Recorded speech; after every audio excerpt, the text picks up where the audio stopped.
¿Cómo les va? Muy buenos días. Estamos comenzando Orden del Día. Vamos a estar hasta el mediodía con lo más importante en materia de proyectos y en materia de internas políticas, que hay muchas. Comienzo saludando a mis compañeras. Primero, María Caferata. ¿Cómo le va, Caferata? ¿Qué dice? Buen día, Pato Buen día, Méndez. buen día. A ver, semana un poco bisagra del Gobierno Nacional acá en el Congreso.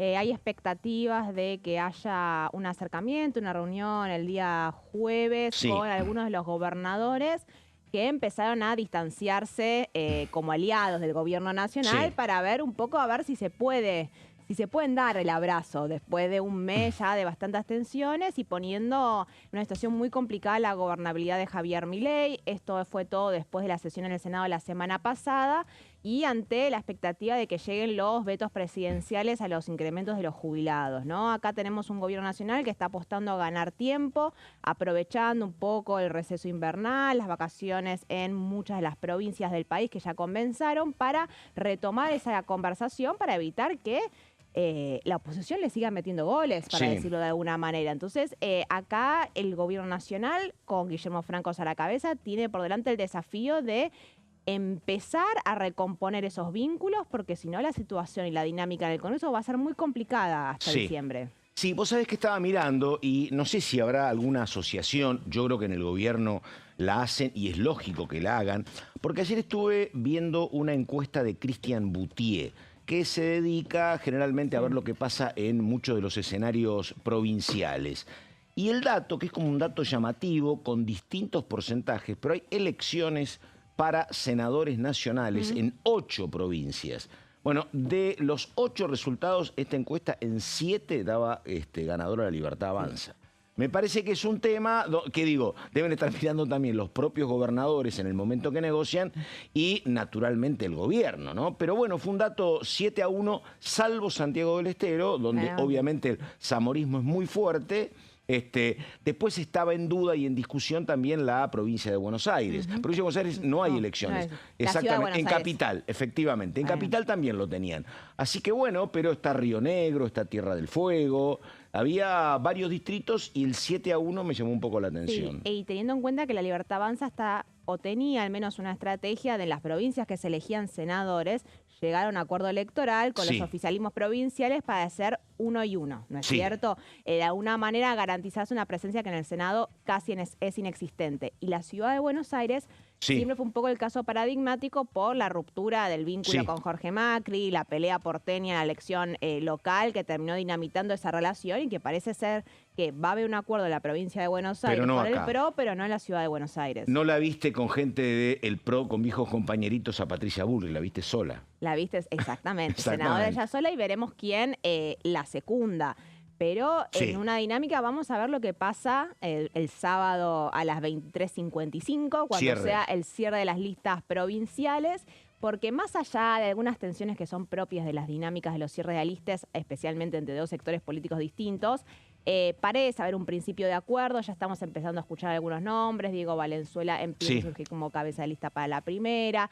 Todavía se está hablando de quién va a encabezar la tercera sección electoral, pero en paralelo tienen que cerrar los nombres también para Nacional. Y un poco lo que pasó con Patricia Bullrich fue un anticipo de que, bueno, va a ser ella, aunque no quiera. Valenzuela, compañero de estudios del presidente Javier Milei. Exactamente. Y compañero de la Universidad de Belgrano.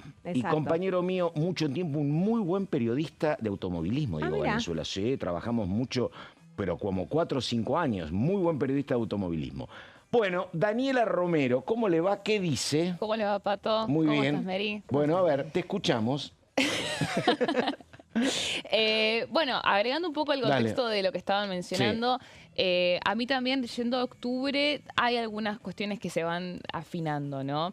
De parte de lo que tiene que ver con la primera sección electoral y cómo eso puede repercutir en el armado de octubre, por ejemplo, al imponer a Valenzuela, a mí me dijeron lo mismo en la primera sección electoral, ese rumor sobre Santilli pasaría a ser como uno de los que acompaña a José Luis Espert en octubre, finalmente. Obviamente que a veces hay cuestiones que decís, ¿son más deseos o si efectivamente es un plan? Bueno, eso en realidad lo vamos a ver como dice Mary, hasta el sábado a las 23:55, cuando realmente tengamos... Vos decís pensando en el candidato libertario a gobernador del 2027, ¿a eso te referís? Siempre es pensando en eso. No, está bien. Siempre es pensando en eso. De hecho, bueno, es una de las cuestiones que siempre se critican, ¿no? Ahora hay que ver porque hay mucha puja de intereses. Están los que pide Patricia Bullrich, están los acuerdos que tienen que armar los propios intendentes, ¿no? Porque también esto dicen, es distrito por distrito, no hay una fórmula general, aunque a mí me dijeron otra cosa, pero bueno, la realidad es que hay una cuestión ahí que dentro de los propios intendentes se tienen que poner de acuerdo con quiénes encabezan la lista de concejales. Ahora bien, tenés también, por ejemplo, los intereses de la agrupación de las Fuerzas del Cielo. Esto parte de la propia interna de la Libertad Avanza, que también rivaliza con el armador oficial, Sebastián Pareja. Y hay un intento también ahí de hacer una puja de herramientas, ¿no? Porque a mí me dijeron, los de las Fuerzas del Cielo van a conseguir... La Fuerza del Cielo, perdóname, porque digo, ¿qué es el Gordo Dan, por ejemplo? Es una agrupación... Está bien, pero digo, para identificarlos con nombre, ¿no? Exactamente, sí. El Gordo Dan, el secretario y alguno de culto, más, Nahuel Sotelo, el jefe de bloque bonaerense, Agustín Romo. También Lucas Sagaz Luna. Bueno, hay una agrupación ahí que se le atribuye, que corresponde... Lo que pasa es que de todos los que me nombraste, a Nahuel Sotelo, que es secretario de culto, a Romo también, pero el más mediático es Dan, por ejemplo. Todos son mediáticos. Son todos mediáticos. ¿Y qué pasa acá? Ellos tienen una herramienta que también la van a poner en juego para definir y para imponer candidaturas. ¿Y cuál es la herramienta? La campaña. ¿Quién le hace la campaña al presidente? Las redes sociales. Entonces, eso en algún punto puede llegar a ser también un factor importante, porque te dicen, yo no te hago campaña para el candidato que a mí no me gusta. No digo que tal en la tercera es Milei, si a mí no me parece que ese sea el perfil que tiene que tener Javier Milei en la tercera sección. Entonces, también hay que ver cómo se define esa interna de cara al sábado. Un tema que tiene que ver con un antecedente que tal vez habría que haberlo tenido en cuenta, que tiene que ver con Valenzuela, es que en algún momento, ustedes ayúdenme a recordar, pero no hace tanto, ahora un año, rompió Patricia Bullrich dentro del PRO en la provincia de Buenos Aires, diciendo hay que acompañarlo sin ningún tipo de divisiones y excusas al presidente, y el grupo que rompía estaba la esposa de Valenzuela. Fue el anticipo de la lógica de fusión del PRO con la Libertad Avanza. Exactamente. Y vos desde acá, el bullrichismo podría decirte en este momento, se los dijimos. Patricia Bullrich un poco vio el escenario electoral y es la primera dirigente del PRO que hace el pase a las Fuerzas del Cielo. Es designada como ministra de Seguridad de Javier Milei. Esa conversación durante el pacto de Acasuso, un poco después del intento de Mauricio Macri de cerrar un acuerdo a nivel global entre el PRO y la Libertad Avanza, Patricia Bullrich un poco se corta sola y cierra un acuerdo personalmente para con Javier Milei, con lo que fue después el desagregado de los bullrichistas que le responden en la Cámara de Diputados, que están siempre coqueteando con la posibilidad de la ruptura. Hoy ellos te dirían nosotros sabíamos que iba a ser este escenario y tenés que gran parte del PRO está al borde de hacer un paso a una fusión con la Libertad Avanza, porque muchos lo que están hablando, obviamente hay que verlo, pero lo que te están diciendo es la desaparición del PRO. Totalmente. Es lo que va a pasar a nivel partidario con un Mauricio Macri que está en la política del fútbol. Está absolutamente corrido de los armados de las listas. Entonces, ¿qué es lo que va a pasar el PRO? Hay mucho paralelismo, no sé si lo escuchaste, respecto a lo que pasó con la UCD, con el menemismo. Totalmente, ¿no? claro. Siempre ese ejemplo para utilizar de las figuras, bueno, que se pasaron. Eran Alzogaray, la hija y algún dirigente más, efectivamente. Desapareció la UCD prácticamente, nos sumamos al menemismo, bueno, dicen lo mismo respecto al PRO con la Libertad Avanza. De los que quedan estaba Maslatón en aquella UCD, que era dirigente estudiantil. Vamos con los títulos y ya seguimos. Esto es Orden del Día. A ver.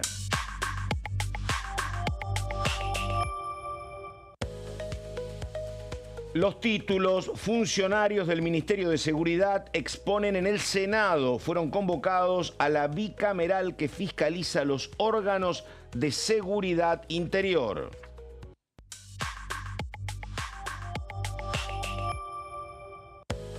Mira esto, López Murphy será candidato a senador por el MIT.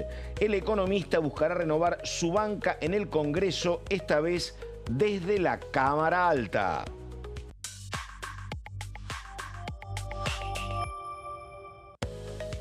Comisión de Mujeres y Diversidad. La reunión se va a realizar hoy martes desde las 15:30 con la presencia de especialistas.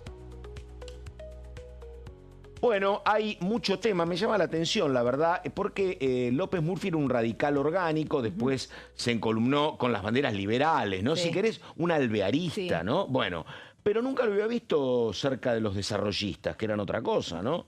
Pero bueno, nada. El MIR, de todas maneras, pensamos en la ciudad de Sí. Buenos Aires, es Oscar Sago. Totalmente, ¿No es cierto? totalmente, Es sí. como, se ha quedado un poco Sí. con el sello partidario y también un poco Sí. en su momento el coqueteo que hubo con el propio Javier Milei. Sí, sí, el sí, fue jefe de bloque. distanciamiento, fue jefe de bloque. Sago. Ah, no, yo estoy hablando de Acá. López Murphy, estoy diciendo, ¿no? No, Hubo acá un digo, sí, acercamiento. sí, sí. Sí, Oscar Sago Sí, fue efectivamente sí. jefe de bloque. Sí, claro. Que, ¿te acordás en la elección porteña? Intentó volver a acercarse y cerrar Sí, un sí, acuerdo sí. electoral con La Libertad Avanza y terminó quedando en offside. Caruso Lombardi fue el candidato en Sí. ese momento. Bueno, el MIR con un intento de darle mayor peso a su sello, con una Libertad Avanza que ha logrado consolidarse a nivel partidario, ¿no? Y Sí. que ya empezó a prescindir de la necesidad de sellos Sí, locales, totalmente. gestión de Karina Milei en ese sentido. Bueno, a ver, 11 de la mañana con 12 minutos. El título, Romero, que usted puso hoy es muy atractivo. La verdad, están los héroes para sostener los vetos. Fueron 87 y Romero ya decía la semana pasada, me parece que con menos alcanzan. Esto cuando, bueno, todavía no están los vetos presidenciales. Así que, bueno, cuando lleguen, habrá que ver qué pasa, ¿no? Sí, hay un veto presidencial, que es el del veto a Bahía Blanca, que fue... Sí. El Senado insistió con la emergencia en Bahía Blanca por una amplia mayoría, como era de esperarse, porque sabemos que la composición del Senado es ampliamente opositora y particularmente ese día Javier Milei tuvo a todos los gobernadores en contra, Sí. excepto algunos que igual, aunque si no los tenía en contra, los tenía como sin dar la cara, ausentes o con alguna abstención. Pero pocos aliados le quedaron a Javier Milei en el Congreso después de esa sesión negra que fue en el Senado la semana pasada, el jueves.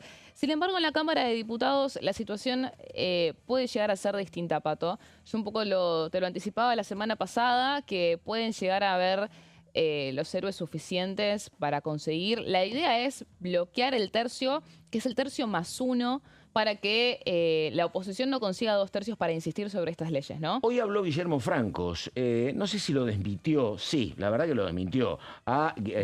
Sturzenegger efectivamente dijo que el presidente va a vetar todo. Digo esto porque ayer lo que había dicho Sturzenegger el domingo, sí. Yo le sugiero al presidente que lo que tiene que ver con regularizar la entrega de ATNs no sea vetado, decía él. Pero igual bueno. diferir... Yo no sé si contradijo a Sturzenegger. ¿No? No, yo creo que lo que dijo Federico Sturzenegger fue claramente una chicana para el propio Congreso y les dijo, están haciendo un error. Están haciendo un error.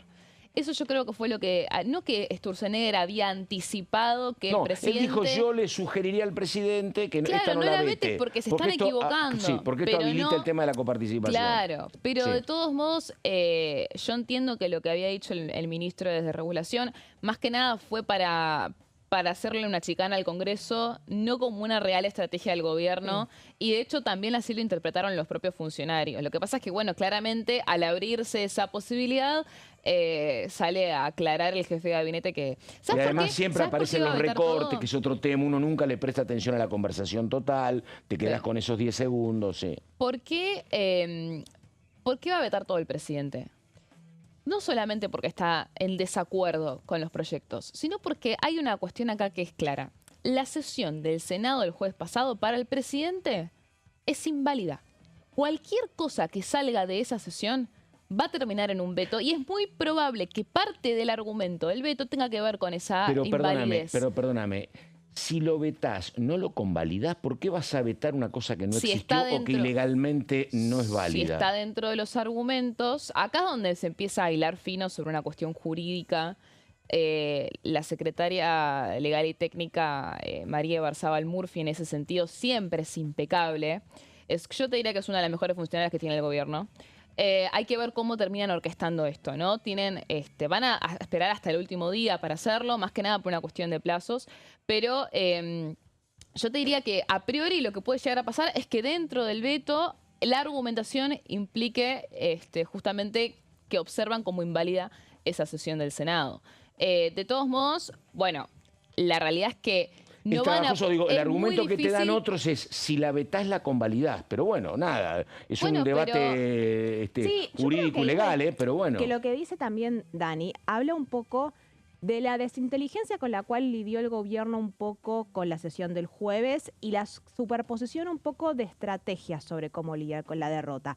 El mismo jueves vimos distintas posturas en Casa Rosada al respecto a qué hacer primero con la sesión autoconvocada, con un sector que decía, bueno, una vez que Victoria Villarruel va, se sienta y preside la sesión, la disputa por la judicialización ya pierde el sentido porque fue nuestra propia vicepresidenta la convalida. Sin embargo, en paralelo, mientras se da la sesión, vos tenías a muchos de los operadores del equipo de redes sociales insultando a la vicepresidenta e insistiendo con que se estaba llevando a cabo un golpe institucional, que fue el eje durante todo el día, pero el día después empieza a mutar un poco la estrategia. Y porque estuvo Atauche presidiendo la sesión en su momento, perdón, Abdala, claro. Empieza a mutar, bueno, tal vez ya no es tan inválida, vamos a vetarlo, y el propio Javier Milei empieza a plantear bueno, vamos a vetar, y si no, en todo caso la judicializamos, y la judicialización pasa a un segundo plano, y dice, lo vamos a vetar, porque aparte, objetivamente, el gobierno cree tener los números para vetarla, y se corre la impugnación,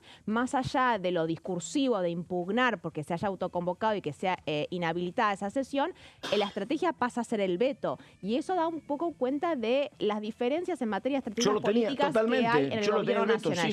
No penaba lo mismo la línea Los Menem, Karina Milei, sobre lo que se tenía que hacer después de esa sesión de lo que opinaba Santiago Caputo, y eso se vio trasladado a las diferentes respuestas que hubo. Lo de Sturzenegger también fue un poco eso. Dicen que se mandó solo, y que si bien yo comparto con Dani, lo hablamos ayer incluso, que parecía más bien una advertencia al Congreso lo que estaba haciendo Sturzenegger, a una advertencia a la provincia de Formosa y a Gilles Fran particularmente, sí daba cuenta un poco de que no había una estrategia consensuada, sino que era más bien el desgobierno después de la derrota del jueves. Y otra cosa que me parece que el gobierno, eso te pregunto, Romero, que me parece que el gobierno lo debe estar sopesando. Yo contaba el tema de que vi encuestas de 8 lugares donde hay elecciones para senador y el oficialismo ganaba en 7, y digo, deben estar mirando. Me parece que el gobierno debe tener datos de que hay cierto consenso para el endurecimiento y para el veto. Eso seguro. Ah, ¿viste? Eso seguro. ¿Viste? De hecho, la línea también en ese sentido es, ¿por qué el gobierno lo que le importa es aplazar esto?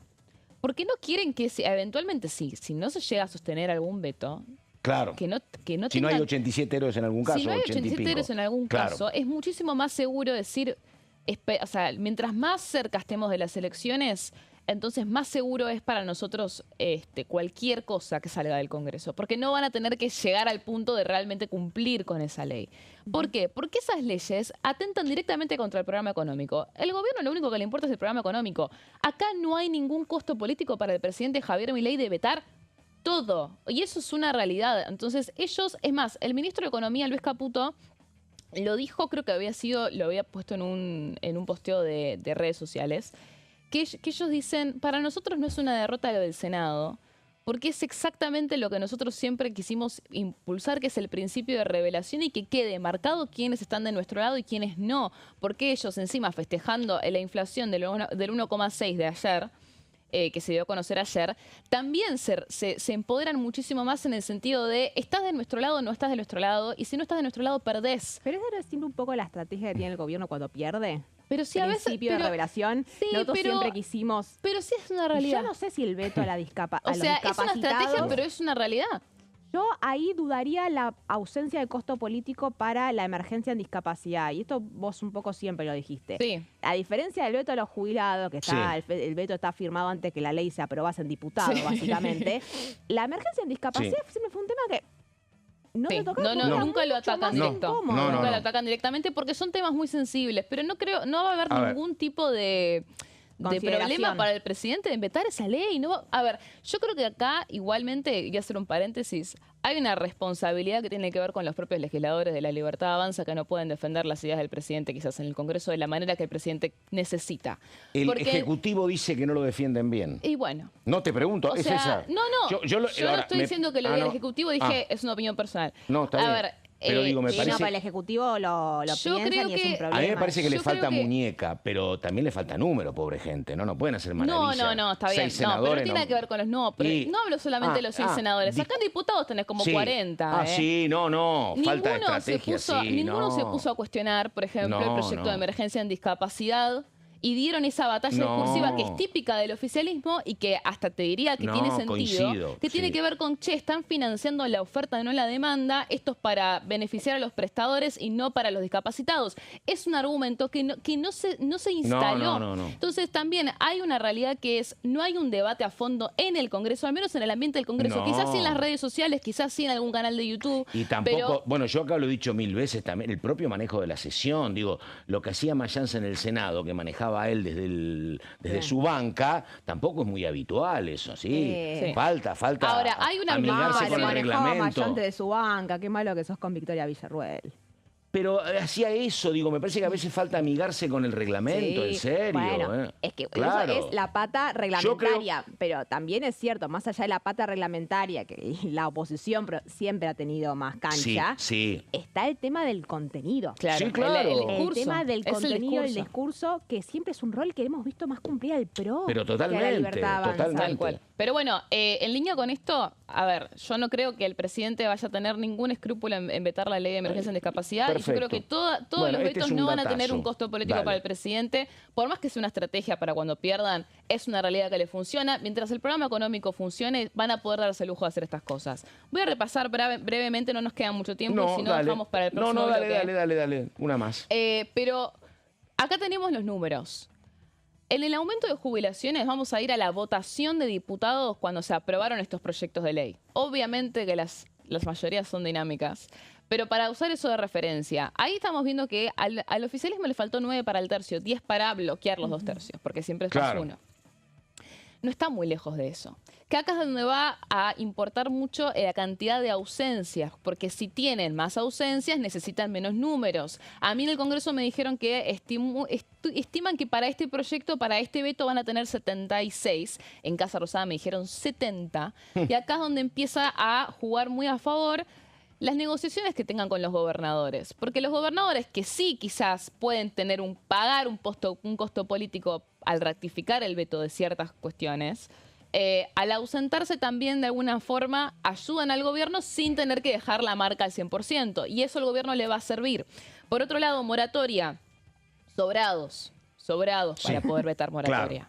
Pasamos a la siguiente placa. Tenemos 24 que sobraron de la cantidad de negativos para poder bloquear esos 2 tercios. Fue una votación que fue rara porque hubo muchas ausencias, muchas abstenciones. Me acuerdo que estábamos en la sala de prensa y nosotros dábamos por perdida la moratoria. Y viene un diputado y dijo, fíjense que a lo mejor se aprueba porque hay tantos que se van a ausentar y que se van a abstener que de pronto... Bueno, eso fue lo que sucedió. Ven que es un número muy al ras que sorprendió, pero al fin y al cabo sobran y es muy probable que lleguen al tercio más 1 que necesitan para poder ratificar ese veto. Y por último, discapacidad, que tanto hablamos de que es difícil porque es un tema muy sensible. Vamos a la siguiente. Ahí está.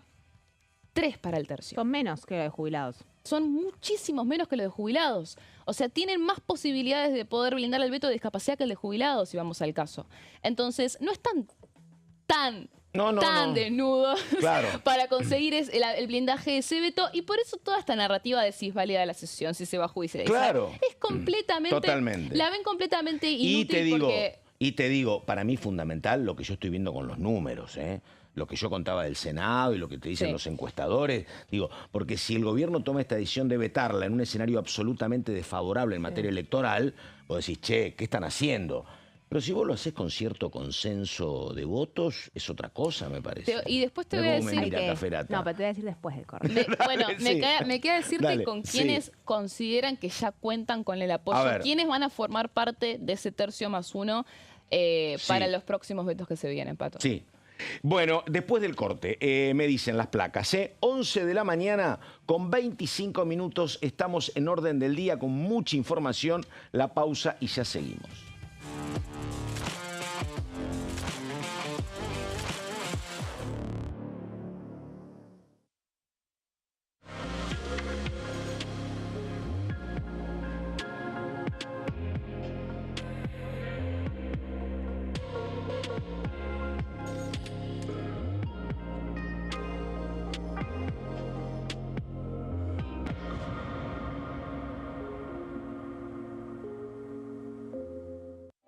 Elecciones legislativas 2025.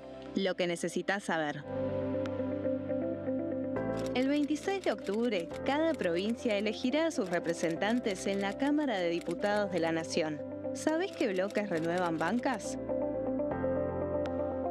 Este año se renuevan 127 bancas, la mitad de los diputados. Unión por la Patria renueva 46 bancas. El Bloque de la Libertad Avanza renueva 8 bancas. El Bloque del PRO renueva 21 bancas. La Unión Cívica Radical renueva 11 bancas.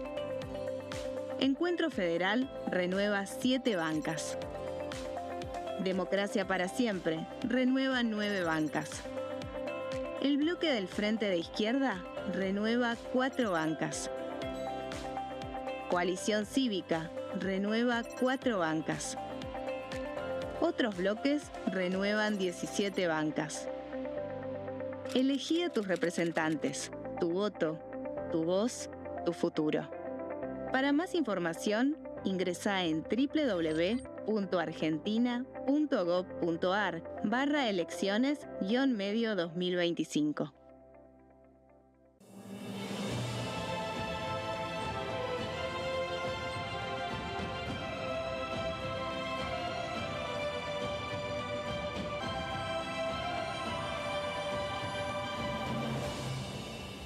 La bancada, de lunes a viernes, 13 horas. Las sesiones son el espacio donde los diputados debaten proyectos de ley para su aprobación, modificación o desaprobación. En una misma sesión se pueden tratar varios proyectos de ley. Desde el 1 de marzo, cuando el presidente las inaugura, se desarrolla el periodo de sesiones ordinarias. Entre el 1 de diciembre y el 28 de febrero se extiende el periodo de sesiones extraordinarias que solo pueden ser realizadas a pedido del presidente de la Nación. En el recinto, el bloque oficialista se dispone a la derecha del presidente de la Cámara, el bloque opositor mayoritario a la izquierda y en el centro los bloques con menos cantidad de integrantes. En el tratamiento, en general, los diputados tienen 7 minutos y los jefes de bloque entre 20 y 12 minutos conforme al número de legisladores que representen. La sesión es dirigida por el presidente de la Cámara de Diputados, que administra el uso de la palabra y las distintas instancias del funcionamiento. A la izquierda del presidente está el secretario administrativo, a la derecha el secretario parlamentario y debajo de él están los taquígrafos, que registran cada uno de los testimonios. Dengue, Zika y chikungunya. Presta atención a estos síntomas.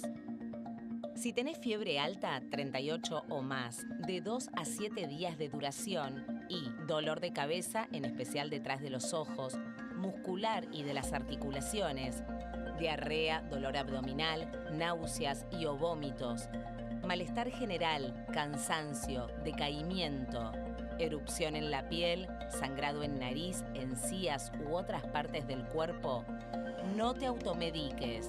Toma mucho líquido, usa repelente y acércate a un centro de salud.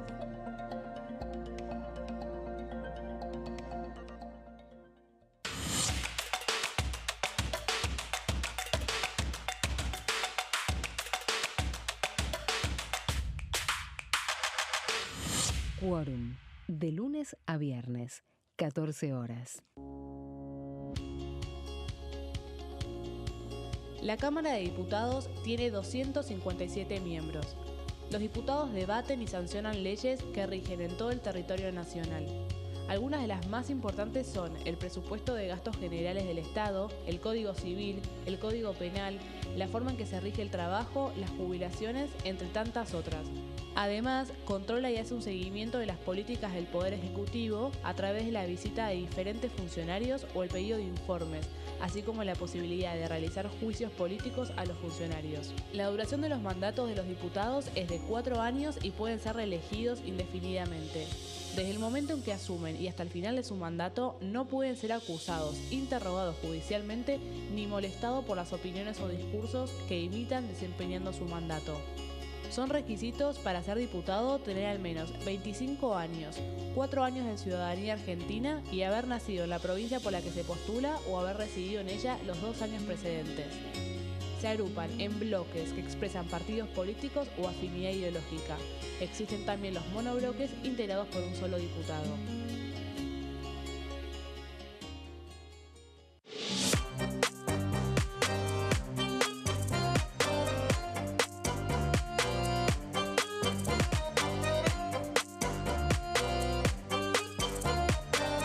Plenario, de lunes a viernes, 15 horas.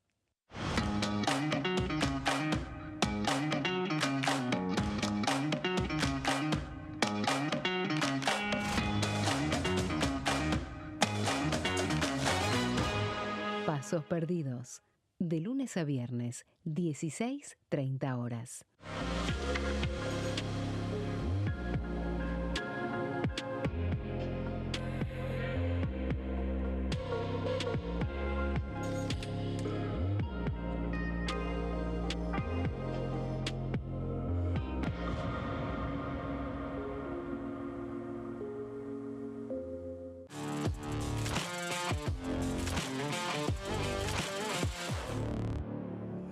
Esto es Orden del Día, enseguida completamos con Daniela Romero, escuchamos claramente a María Caferata, pero antes, esto apareció en las redes, es un tuit de Martín Yesa, diputado del PRO, exintendente de Pinamar, donde plantea que solo el 20% del tiempo en el Congreso se usa, dice Yesa, para debatir leyes. Dice que el 80% transcurre en mociones de privilegio y discursos fuera de tema.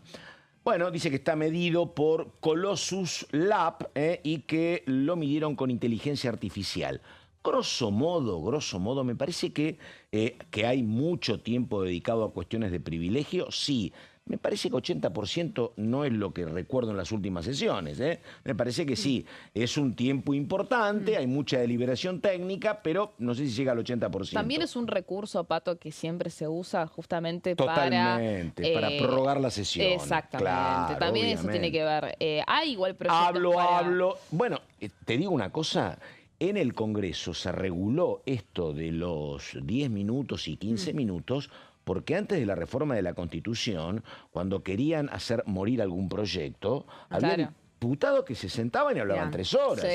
Pero en serio, no había plazo. Entonces hablaban, ¿viste? Hasta que alguno del otro bando se levantara cansado y se fuera. Claro. Pero no había... Hay que hablar 3 horas. Hay que hablar 3 horas. Bueno, es un han laburo hablado, perfecto para mí, yo lo haría tranquilamente, lo podría hacer. Han hablado, sí, fue una cuestión reglamentaria, lo mismo que los presidentes de bloque, se reglamentó esto de los 15 minutos y demás. La labor parlamentaria no establecía este tipo de límites, así que bueno. Bueno, hay proyectos para cambiar esas cuestiones de la sesión. Acá en diputados, en su momento creo que hubo 2 o 3 reuniones de comisión, había un conglomerado de proyectos, uno tenía que ver con las cuestiones de privilegio, pero la verdad es que nunca se llegó a ningún lado. Y lo otro, que es cierto que a veces no se habla de la sesión, pero lo que hay que entender, después discutimos si esto tiene que seguir así o no, en un mundo donde cambian muchas cosas. Pero la verdad, digo, si vos mañana tratás el impuesto a los combustibles líquidos, pero en paralelo tenés un tsunami o se declaró la Tercera Guerra Mundial, el Congreso era la caja de resonancia de todo. No había redes, no había programas periodísticos, digo, cuando el comienzo del Palacio Legislativo, del Poder Legislativo, del Congreso. Entonces, todo lo que pasaba políticamente, racionalmente, se discutía en el Congreso. No puede ser una cosa aislada del mundo, ¿no? Donde pasan hechos fundamentales y vos discutís un solo proyecto. Pero bueno... También es cierto que sigue funcionando como caja de resonancia, nada más que ahora se hace el recorte de la intervención y se lo sube a las redes sociales para que todos los diputados y diputadas puedan mostrar que están trabajando en el Congreso. Totalmente. Que es el mayor problema y lo que justifica que a todo el mundo quiere intervenir porque todo el mundo quiere el video. Ahora, en la práctica, más allá de todos los intentos para regular y todos los años hay algún diputado o diputada que proyecta un proyecto para poder reglamentarlo, la realidad es que a menos que vos vas a censurar o a limitar, la única herramienta que vos tenés es la negociación política. Es que en labor parlamentaria los jefes de bloque digan, bueno, cada uno de los bloques tenga determinado tiempo, si no es muy difícil. Y además digo, no es que tenés todos los días sesiones de 12 horas, 14 horas, lo tenés una vez cada 15 días promedio, bueno, si hablan más, hablan menos, o más, exactamente. Bueno, a ver, Romero me dijo, debo 3 placas y 3 fotos que son 3 fundamentales. Fotos. Sí, Dale. sí, porque estábamos hablando de que hay una idea de que puede llegar a ver un 1/3+1 para los 3 vetos que se vienen de jubilaciones, de moratoria y de emergencia en discapacidad. Recién repasamos los números. Se habla de un 70, de un 75, y estas 3 fotos que vemos acá son los referentes de los espacios políticos que se aseguran dentro de La Libertad Avanza que cuentan con su apoyo para poder conseguir este número mágico, que ya no van a ser 87. Porque vimos que en la sesión de jubilaciones hubo muchos reveses de quienes en su momento conformaron los 87. Claro. Estamos hablando de las sanjuaninas de Producción y Trabajo, estamos hablando del bloque de los tucumanos de Jaldo de Independencia. ¿Algún misionero? ¿No? Bueno, todo lo que fue el bloque de Innovación Federal tenías como una repartición entre en contra y ausentes. Si no me equivoco, creo que los misioneros se ausentaron. Pero ¿qué vimos? Vimos que las salteñas, Yolanda Vega y Pamela Caletti, habían votado con la oposición. Entonces, ¿cuál es el rol que tiene hoy el gobernador de Salta? Está más alineado con Karina, ¿viste? Se sacaron una foto hace un par de semanas atrás. Es muy probable que las salteñas, aunque sea que colaboren con ausencias, ya le están haciendo un favorazo al gobierno para que con solamente estos 3 espacios puedan conseguir el número 75 o hasta incluso pueden haber más. De hecho, bueno, estábamos mencionando también el MID que en su momento conformaron los 87 en lo que fue la sesión de diputados, ellos votaron con la oposición. ¿Qué pasa? Con los de Liga del Interior, los 5 radicales pelucas, vimos que Mariano Campero y Martín Arjol, ellos fueron los únicos que se ausentaron en vez de votar con el oficialismo en contra de estos proyectos opositores. Hoy en día se cree que van a estar los 5 y que va a haber un compromiso de todo el bloque, que ahora se llama Liga del Interior. En su momento ellos fueron clave y fueron los que terminaron de inclinar la balanza para poder blindar el veto del presidente sobre las jubilaciones el año pasado. Eso le costó a Rodrigo de Loredo muchísimo, muchísimo en su bloque. Entonces se cree que los 5 van a poder colaborar en este sentido. Después tenemos que conformarían 40 los de La Libertad Avanza. Hay que ver cómo reacciona Marcela Pagano, porque Marcela Pagano se convirtió en una opositora, aunque justamente todavía no la echan del bloque porque creen que si la echan la pierden definitivamente y si siguen el bloque la pueden usar, puede ser útil para este tipo de votaciones clave. Pero bueno, se cree que con los 39 más la tucumana Paula Omodeo, que ya prácticamente es una libertaria más, esos 40. Y del bloque de Cristian Ritondo, un bloque revolucionado, Pato. Sí, un totalmente. Bloque que está, bueno, algo decía llamas. María, ¿no? Sí, a mí me advierten que ya directamente Mauricio Macri habría bajado una orden de libertad de acción que podría perjudicar ese equilibrio que hasta ahora viene haciendo Ritondo. En la línea Vidal, por ejemplo. Que la va a ser línea Vidal, Silvia Los Penato. ¿Qué estiman más o menos del oficialismo? Que de los 35 de Ritondo, al menos 30 habría adentro. De esta forma llegan al número 75 exactamente. Lo cual sería el nuevo número de los 87 héroes. Hay que ver cómo esto, en el contexto de la cierre de listas nacionales de agosto y la conversación puede sumar o perder. La conversación por el tema de la coparticipación, a ver cómo eso termina influyendo en ese número, que no me sorprendería que termine siendo mucho mayor. Bueno, ahí estamos, Caferata. A ver, yo preguntaba si iba a haber sesión opositora, la había visto a Dania Tabela como cauta. Escéptica. Exactamente, bueno, entre escéptica y cauta. Sí, vamos a hacer la otra cara de la moneda, un poco de lo que contaba Dani, que tiene que ver, bueno, mientras el oficialismo está buscando y ganando tiempo para negociar, para blindar los vetos que todavía no llegaron, pero el aumento de las jubilaciones y la emergencia en discapacidad, la oposición está haciendo un poco lo mismo para seguir avanzando y anotándole algunas derrotas al gobierno nacional.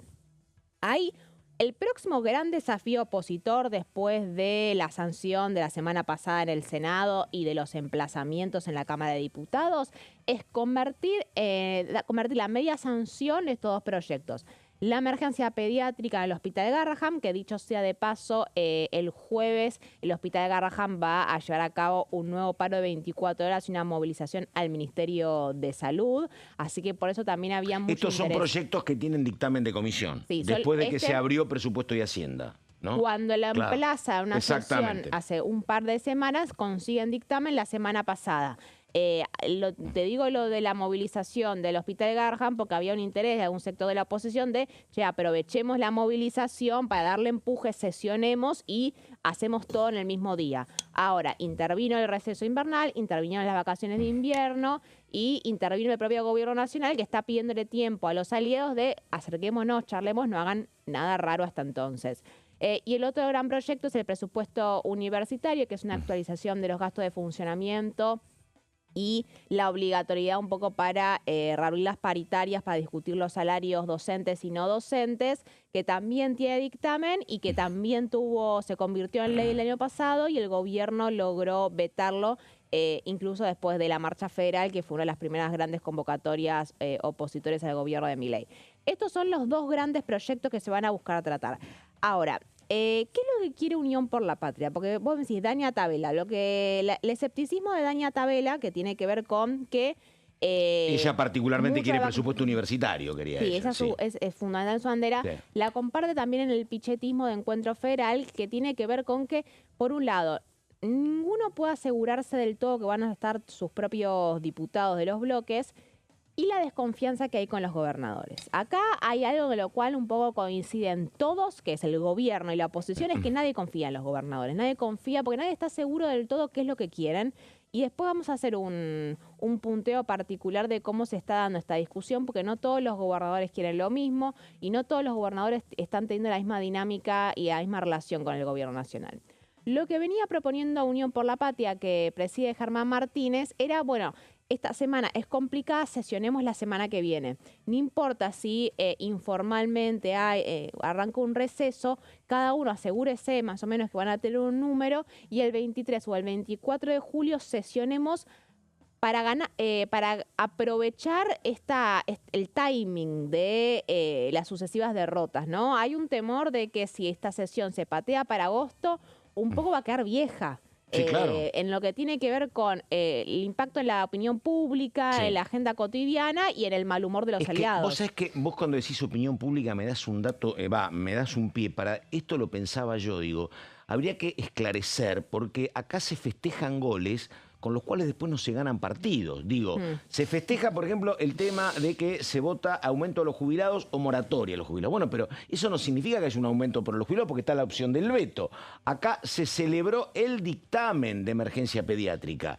Pero no significa que esté resuelto el tema, digo, ¿no? Esta es la cuestión. Festejamos goles, pero después no significa que haya ganado el partido, ni mucho menos. En absoluto, claro. Se festeja el poder desgastar al gobierno. Exactamente. Y el poder ir abriendo grietas que pongan en duda la gobernabilidad. En términos tenísticos, ni siquiera a veces ganás un set, ganás algún game, ¿no? Pero después, claro, nada, hasta que gana el partido. Falta un montón. Bueno, 5 largos hay sets. que ver que, a ver, no sé, habría que preguntarles a los opositores si creen que ellos ganan con esto también, ¿no? Y son victorias. ¿Van a ganar las elecciones por hacer esto? ¿Les va a ir? ¿Van a tener mejores resultados por hacer todo esto? Y mira, ¿sabés qué? Viste cuando en un boxeo, cuando están peleando dos arriba del ring y hay uno que tira y tira, cuando el que tiene la cara magullada en algún momento saca una mano y le hace doler un ojo al otro, son 10 segundos de respiro, ¿viste? Es como, acá tenés una oposición que ve que las encuestas no lo favorecen, que el gobierno con poco avanza, que te muestra el 1.6, dicen, bueno, viste, nos juntamos, que aparte, te ha vetado tus proyectos, cuando le podés colocar alguna al gobierno lo celebras un rato. No, y aparte les quedan 2 meses para hacer todo esto. Claro, obviamente. Porque ya después, una vez que haya un recambio legislativo, se le vencen todas las fichas. ¿Por qué quieren avanzar, por ejemplo, con el tema del régimen de los decretos de necesidad de urgencia? Porque creen que es ahora o nunca.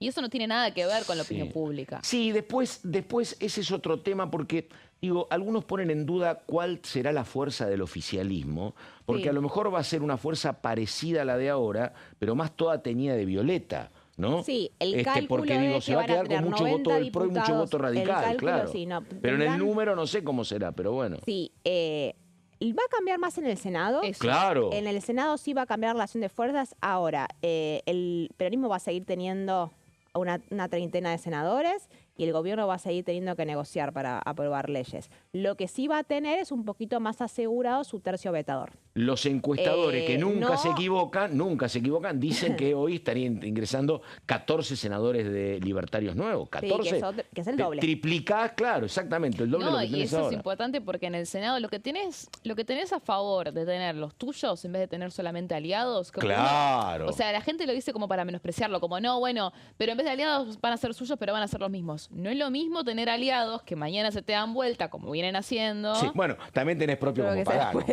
Pero no sé, Claro. ¿Propios de dónde? Y era Porque libertaria. propios, y acá es donde se abre la otra cuestión. ¿Propios de quién? ¿Libertario de quién sos? Porque hay muchos que dicen, no, yo soy de Javier Milei. Bueno, no, si no tenés el aval de Karina Milei, no sos considerado. No claro, son considerados bueno, propios. Y esa es la puja hoy. Que sean fieles, que sean completamente alineados. Pero ni siquiera de Santiago Caputo o de Javier Milei, de Karina. Para que no les pase lo que le pasa con Pagano, lo que pasó con Arrieta. A ver, eso es un poco Claro, que tengan soldados. Y ese es el punto. Justamente por eso también hay un sector que es más reacio a hacer alianzas por hacer alianzas. Todos los oficialismos siempre quisieron soldados también, ¿eh? Ninguno se banca a los librepensadores, ¿eh? Para ser Y realista. acá los librepensadores los librepensadores en la interna, en la dinámica interna, no, todo bien, con la libertad, pero hacé lo que te digo yo.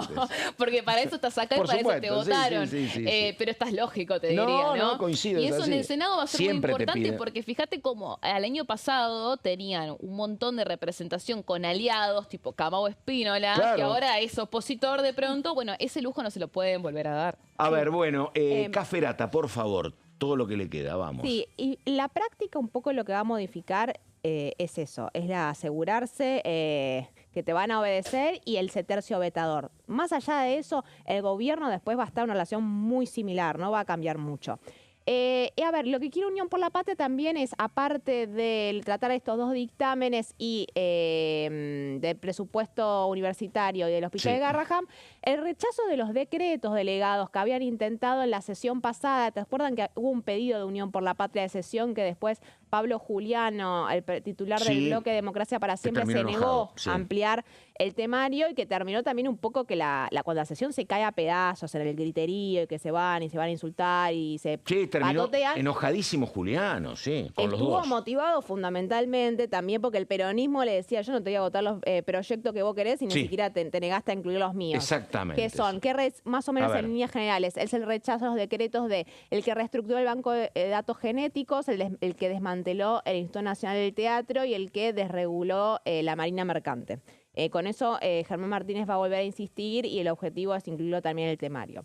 Ahora, después está la pata de los gobernadores. ¿Y por qué te digo que nadie confía mucho en los gobernadores? Acá hubo conversaciones de algunos diputados de la oposición con algunos de los gobernadores que impulsaban estos dos proyectos destinados a fondear las cuentas públicas, que ya lo sabemos, ¿no? El reparto automático y diario por coparticipación de los ATN y el reparto de lo que se recauda. Combustibles líquidos. El impuesto a los combustibles líquidos. A mí me decían que cada gobernador te responde algo distinto. Claro. Un gobernador te dice, vayamos a fondo con las leyes.